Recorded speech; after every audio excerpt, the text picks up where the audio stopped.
So Hedge, we're here at the entrance to Miller Park, and there's a little known fact just behind you to share with some of our members.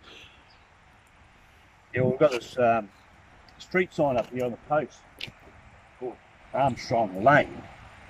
Now, there used to be a lane going up this area here, right up through the centre here. And the lane used to be through here.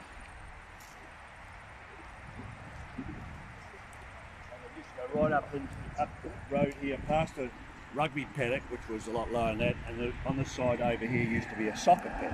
All right? And the lane used to go right up there to the Armstrongs and the Woolsters. There was a great orchard up there.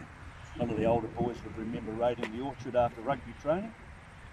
And this is going back, it's got to be going back 70 odd years, even further. But I come here when I was about 6 or 7, so that's 70 years ago.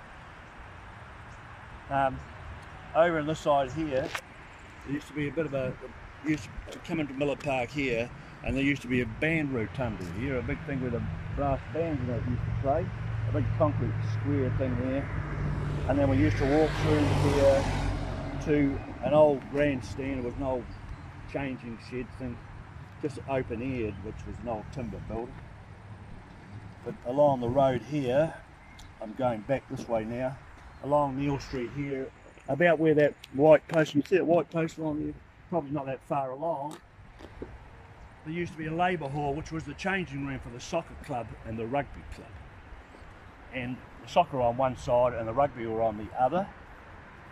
And it was called the labour hall, and it was 2 stories. So in those days, we didn't have a club room. That was our club room. And when they had a function afterwards, they used to go upstairs to the labour hall and have a few quiet drinks, but there was nothing like they do these days. No. There's a car park here, a wee small car park for the soccer players, and the lane went straight up, so we'll go up this way. Just before we head on up that way, Hedge, just tell us a little bit behind us, because there's a subway right there, with the train tracks. So the subway here goes through there. It used to go up there. You can see a rail just on the back of us up the top there.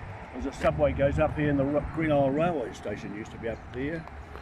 And we had suburban trains in those days. The trains used to go every 2 hours out to Moscow and back again. It was like both ways. And they used to be chocker. Our train to go to school had about 14 carriages on it, I think. But, so they come through there, and then they extended that when they built the motorway. There was a road on the other side that went to Harrowways and the Tannery Mill, the tanneries, and that's where they put the motorway through. And